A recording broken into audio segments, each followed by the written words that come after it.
3부작 짧은 소설. 제목: 전쟁과 평화. 그리고 저기 홀로 앉아있는 누군가. 글롱드고.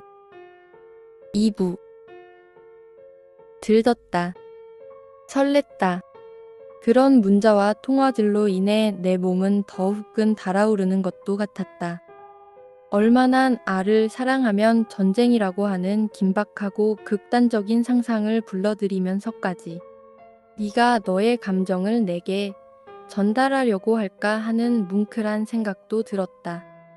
그러자 너의 전쟁은 우리의 사랑을 더 절실하게 드러내주는 너무나도 아름답고 진진한 은유의 세계가 되었다.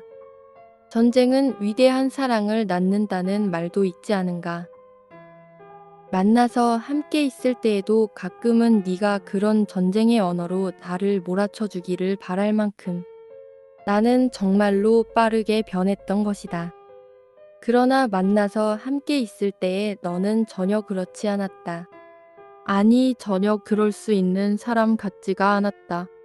조금의 흐트러짐도 없이 평정을 유지하며 감미롭고 따뜻하고 올곧기만 했던 너. 사실 너의 그런 실제의 모습이야말로 내게는 가장 큰 기쁨의 원천이었기에 오로지 한치의 의문도 없이 너에게만 몰두했고 행복할 수 있었던 나. 내게는 전에 없는 놀라운 적응력이기도 했다. 몇 년이 넘도록 한 회사만을 다니고 있었지만 나는 그 잦은 정기 보고서 하나를 작성할 때조차 여전히 풀이 죽고 손바닥에서는 담이 찼다. 사람들과의 관계도 별반 다르지 않았다. 딱히 이유도 없이 하나둘 소원해져 가는 친구나 지인들을 순순히 받아들이기란 결코 쉬운 일이 아니었다. 그런 내가 어떻게 너에게만큼은 그토록 바른 안착을 보였을까? 내가 너를 그것도 아주 열렬히 사랑했기 때문이었을까? 아니다, 오히려 그 반대였다고 나는 확신한다. 네가 내게 그것도 마친 아밖에 볼 수 없는 눈을 갖고 태어난 돌연변이처럼 꿈쩍 않는 사랑을 보여주었기 때문에 가능한 일이었다고. 달리 허물 그대로 자백을 하자면 그건 나에 대한 너의 사랑을 굳건히 믿기만 한 내 욕망의 욕망 때문이었으리라. 회사나 친구나 지인들로부터는 도저히 일어나지 않던 그 욕망의 욕망. 어쩌면 착각의 또 다른 이름에 불과했을지도 모를 그 욕망의 욕망. 결국에는 너에게서 버려질 날도 얼마 남지 않았다는 그 맹목적인 암시. 갑작스러웠다, 너의 부재는. 너는 전화를 받지도 않았고 내게 문자를 보내오지도 않았다.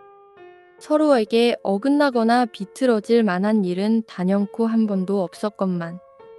너와 나는 언제나 한결같이 쉬지 않고 넘치는 축배만을 들었건만. 너는 하루아침에 세상에 없는 사람처럼 어떠한 연결도 되지가 않았다. 네가 다니는 회사로 전화를 걸었단 아는 3일 후에나 휴가에서 복귀한다는 생각지도 못했던 답변을 너의 동료로부터 듣고는 깜짝 놀랐다. 네가 혼자 사는 집으로도 찾아갔단 아는 불은 꺼져 있었고 현관문은 열리지가 않았다. 내게도 알려주었던 너의 집 현관문 잠금장치 비번을 네가 바꾼 게 분명했다. 하루가 지나고 이틀이 지나고 3일이 지나는 동안 나는 답답증과 초조함을 넘어 끔찍하고도 무서웠다. 네가 그간 보내왔던 전쟁의 문자와 통화들이 마치 현실로 다가온 것처럼 환청과 환시에도 시달렸다.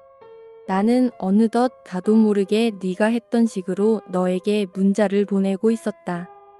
내 스스로가 먼저 전쟁의 언어로 급박하듯 너를 찾은 건 그때가 유일했다. 이대로 죽게 둘 거야? 난 무기 하나 없이 전장에 홀로 버려진 채 적들과 싸우고 있어.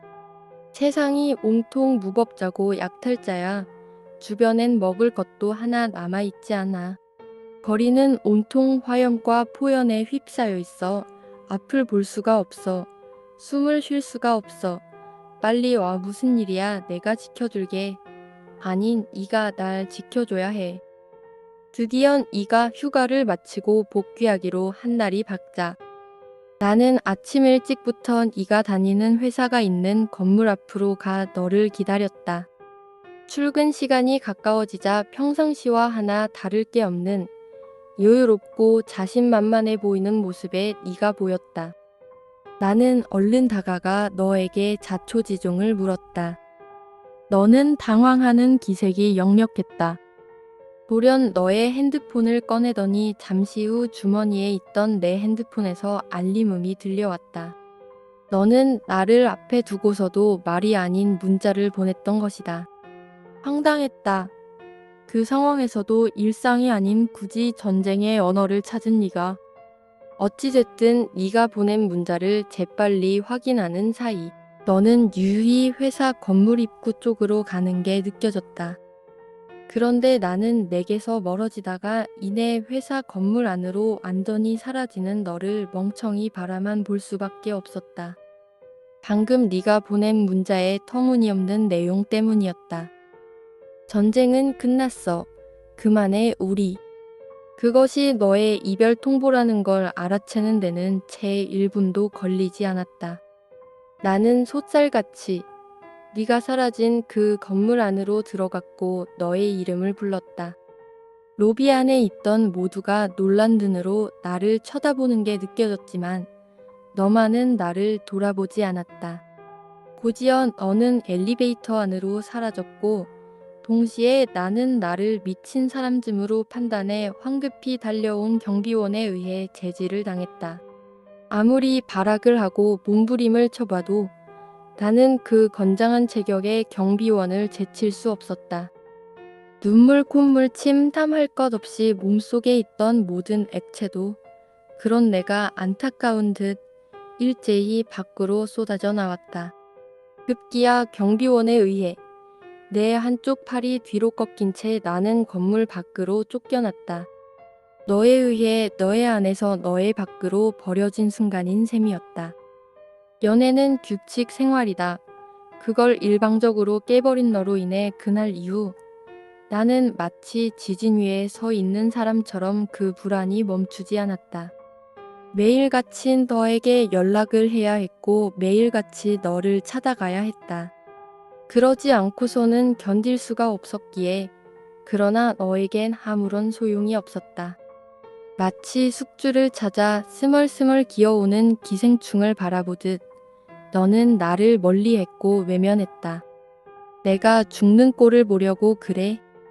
사람들이 많은 거리에서 나는 그렇게 큰 소리로 외쳐도 보았다. 나는 이해할 수가 없었다. 그래서 더더욱 너라는 고리는 쉽게 끊을 수도 없었고 끊어지지도 않았다. 왜? 왜? 왜? 너와 나는 만났다. 대화다운 대화를 그래도 한 번은 해야 하는 것 아니냐는 나의 끈질긴 요청을 네가 결국에는 들어준 것이었다. 하루가 다르게 해석하고 퀭해만 가던 내가 물었다. 왜 갑자기 우리가 헤어지는 건지 그 이유를. 언제나 그렇듯 너다운 모습을 그대로 유지 중인 너는 바로 대답하지 않았다. 한참이나 나를 두러져라 쳐다보고 나서야 예의 그 차분하고 신중한 말투로 너는 말을 꺼냈다. 그때는 몰랐지. 나를 향한 그 뚫어짐이 너의 기쁨에 몰입하기 위한 너의 특유의 제스처였다는 걸. 나는 정말이지 상상도 못했지. 그런 눈치 없는 내가 너는 마냥 우스웠니? 3분의 1이 아무렇게나 뜯겨나간 빵 조각 같았어. 너의 말은 그렇게 생경하고도 야릇한 내용으로 시작됐다. 눌린 것도 같았고 깨진 것도 같았어. 갑자기 어디선가 사람 하나가 나타나더니 그 앞에서 통곡을 하더군. 어느 순간엔 울음이라기보다 신음에 가까운 소리만 들렸어. 무슨 얘기냐고? 내가 아주 어렸을 때 우연히 TV에서 보았던 몸은 온데간데 없이 사라진 채 덜렁 버려져 있던 사람의 망가진 얼굴. 그런 얘긴 듣고 싶지 않아. 얼른 말해줘. 왜 나랑 헤어지는 건지. 나는 불어 단호하게 너의 이어지던 말을 끊으며 끼어들었다. 들어, 들어야 그 이유도 알게 돼. 나는 더 강하게 굴고 싶었지만 그러지는 못했다. 금세 엄숙해지기까지 한 너의 표정이 오히려 내 간절한 감정을 압도했기 때문이었다. 사랑을 했어. 상대가 없으면 내가 사는 세상도 의미가 없다고 여겨질 만큼 따로 존재하는 것 자체가 더는 불가능해 보이던 사랑을 말이야. 1년도 안 된 정확히 346일이 지났을 때 나는 그 상대와 헤어졌어. 상대의 변심 때문이었어. 더는 내게 특별한 감정이 안 생긴다고 하더라고. 그리고 사랑은 다들 그렇게 뜨거웠다가 식게 마련이라고도 하더군. 틀린 말은 아니잖아. 근데 나는 그 틀리지 않은 말 때문에 정신을 차릴 수가 없었어. 나는 여전히 상대밖에 모르는데 상대는 이젠 나만 아니면 된다는 그 상황이 정말 현실 같지가 않았거든. 내가 할 수 있는 거라고는 그래서 존재하지 않는 것, 죽는 것 말고는 없었어. 죽기 위해 상대가 다니던 회사 건물로 갔어. 왜 하필 거기였냐고? 사랑이 끝난 증거를 상대도 지 두 눈으로 똑똑히 봤으면 했으니까. 바로 옥상 위로 올라가 내 몸을 던졌어. 근데 어떻게 안 죽고 지금 이렇듯 살아있냐고? 그러게 말이야. 솔직히 단 기억이 없는데 경찰들 말로는 마침 그때 그 건물 앞에 대형 사다리차 하나가 있었나 봐. 떨어지던 내가 그 사다리 중 하나에 옷이 걸려서는 한참 있다가 가로수 위로 떨어졌다는 거야. 그래서 충격이 덜했고 팔 하나 부러진 것 말고는 말짱했으니까 다들 기적이라고 하더군. 너도 알다시피 지금은 팔도 아무 지장이 없고 흉터 하나 아마 있지도 않으니 기적은 기적이지. 근데 정말 기적 같은 행운은 내가 병원에서 퇴원하고 집에 온 그날에 일어났어.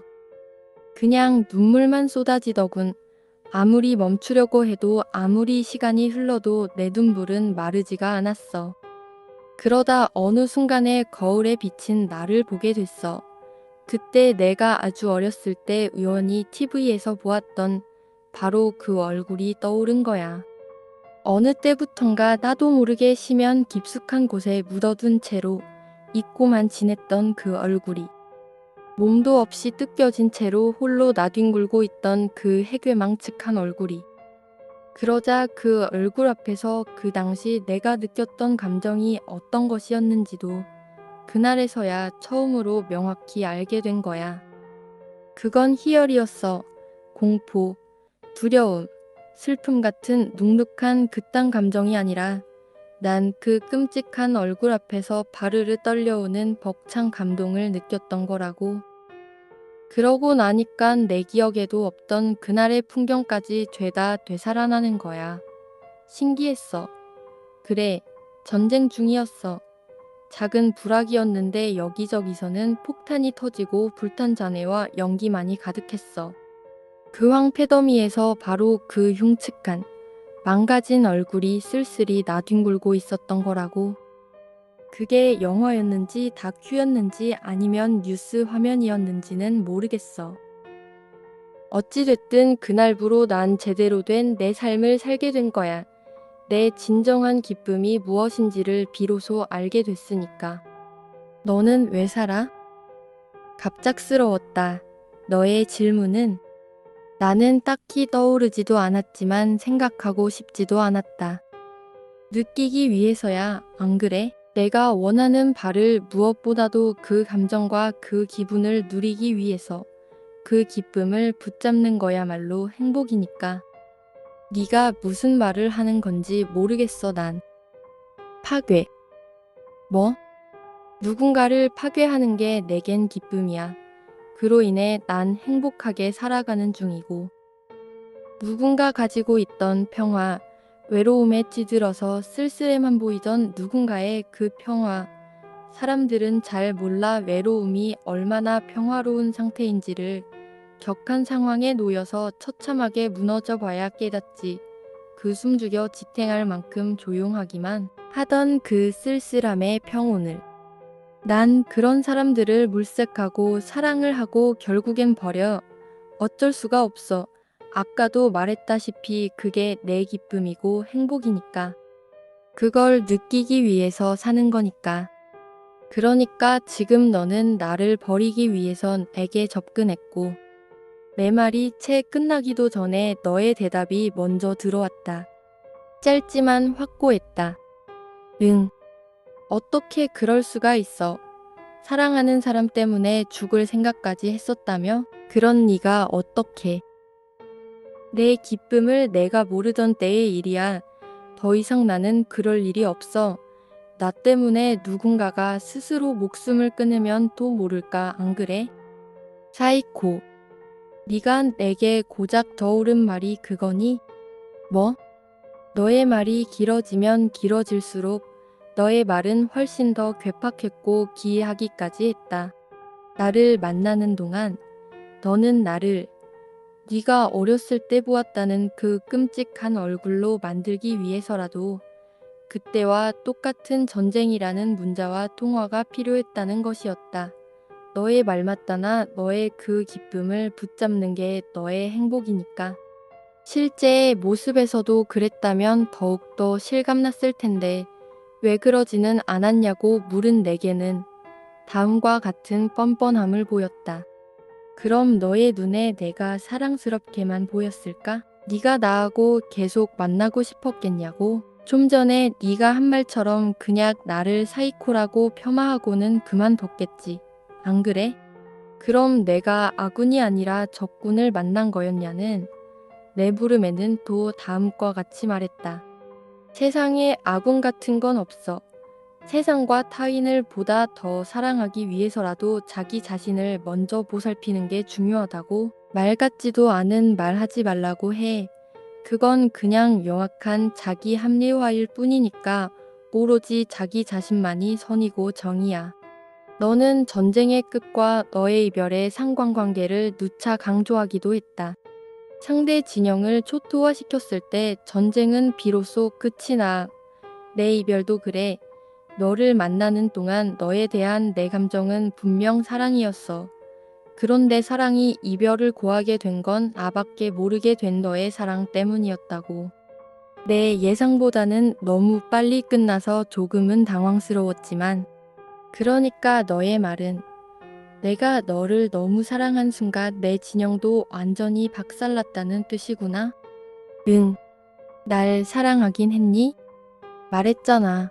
분명 사랑이었다고. 나는 그만 소리 내어 울고 말았다. 왜 그래? 너는 창피한 듯 주변을 살폈지만 네가 한 말대로라면 펑펑 우는 나의 모습이야말로 너에겐 한없이 벅찬 감동을 주는 기쁨의 순간이었다. 못 이기는 척 나와의 마지막 대화를 준비한 것도 이미 다 너의 머릿속에선 그려져 있던 계획이었던 거지. 그렇지. 그만 갈래. 아, 그리고 이 말은 할까 말까 망설였는데 마침 저 밖에 와 있어서 보이지? 내가 새로 만나는 사람이야. 나는 우는 와중에도 바보처럼 네가 가리키는 쪽으로 고개를 돌렸다. 커피숍 밖 도로 건너편으로 갓길에 세워진 차를 옆에 두고선 주변을 살피는 한 사람이 보였다. 동시에 너는 내 앞에서 빠르게 일어나 커피숍 출입문 쪽으로 멀어져 갔다. 나를 완전히 초토화시킨 병장의 뒷모습은 가히 위풍당당했다. 작년 겨울이 시작할 때였다. 보지 말았어야 했다. 네가 새로이 만난다는 사람은 너에게 새로운 애인이 생겼다고 한들 그냥 알고만 있는 것과 직접 눈으로 확인하는 것에는 엄청난 차이가 있음을 알게 됐으니까. 내게 했던 너의 그 수많은 설렘과 감동의 행위들이 고스란히 반복될 새로운 대상을 내가 직접 봄으로 인해서 내 괴로움과 고통은 더더욱 또렷하고 생생했으니까.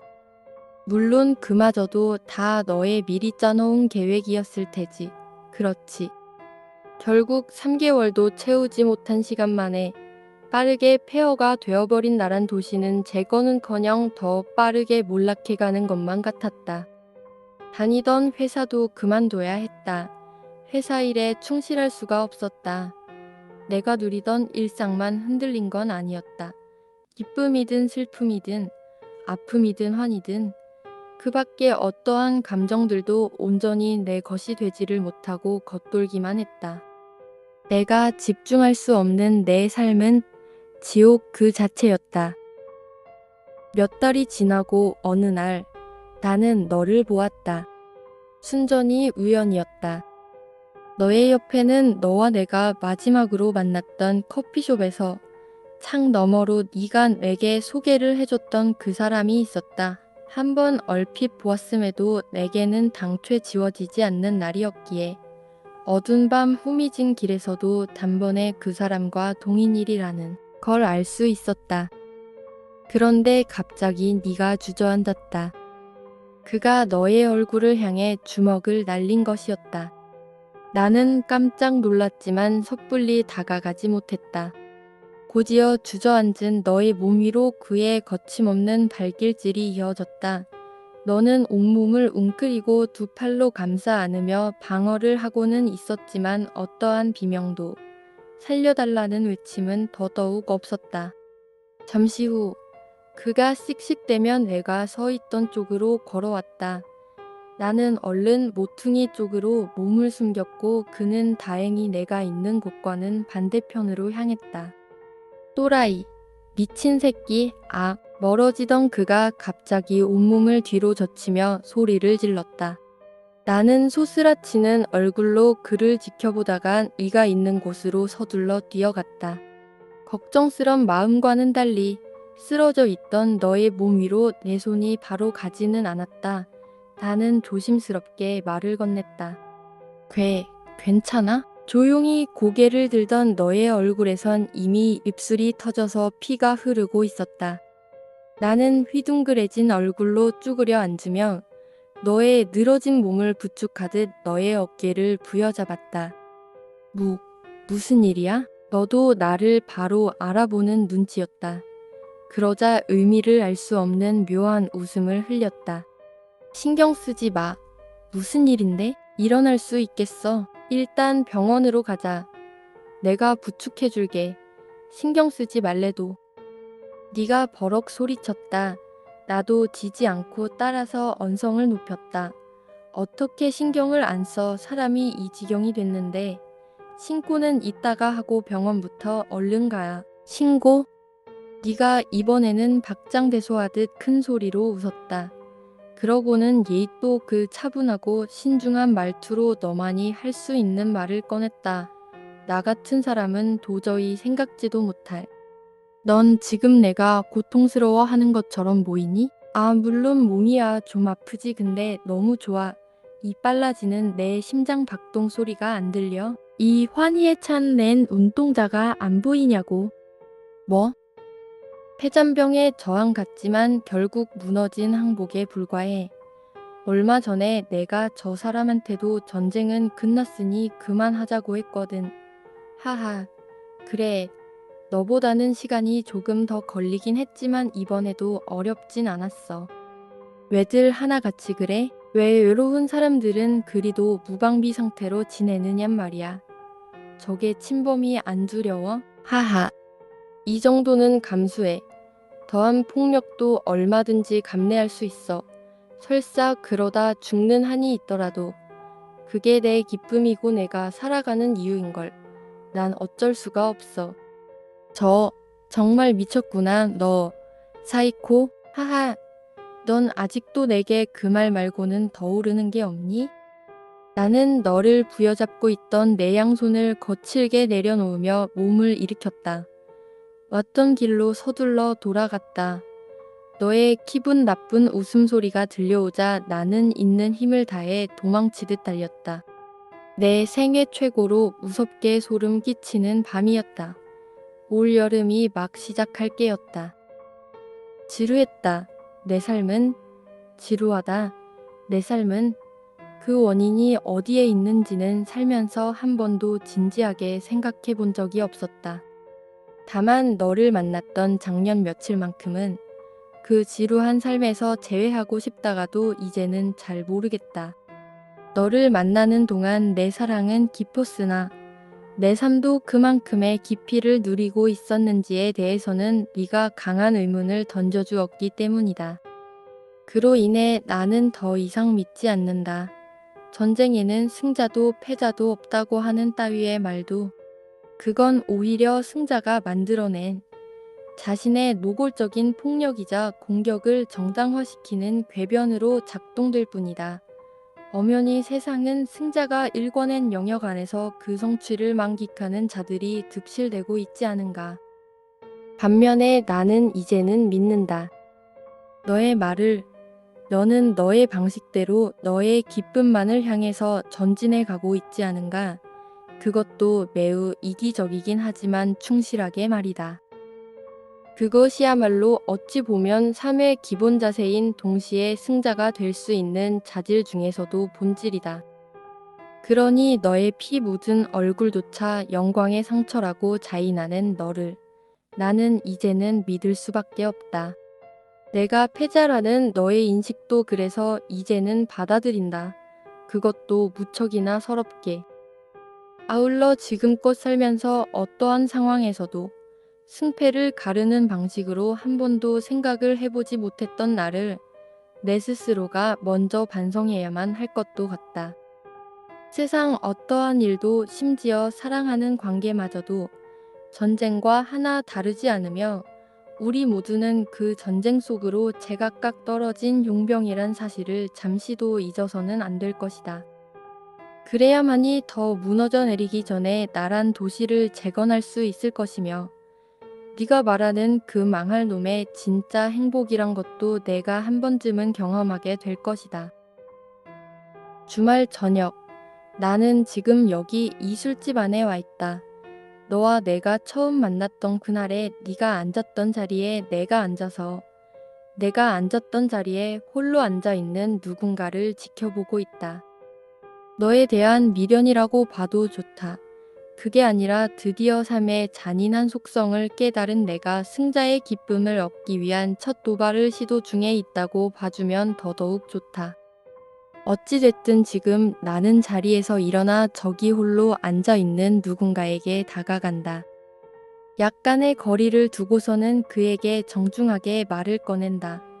평화로워 보여서요. 제가 술 한 잔 사도 될까요? 그가 어이없다는 듯 나를 쳐다본다. 꺼져. 나는 아무렇지 않은 듯 태연하게 돌아섰지만 얼굴은 벌써 붉게 상기된 듯 뜨겁다.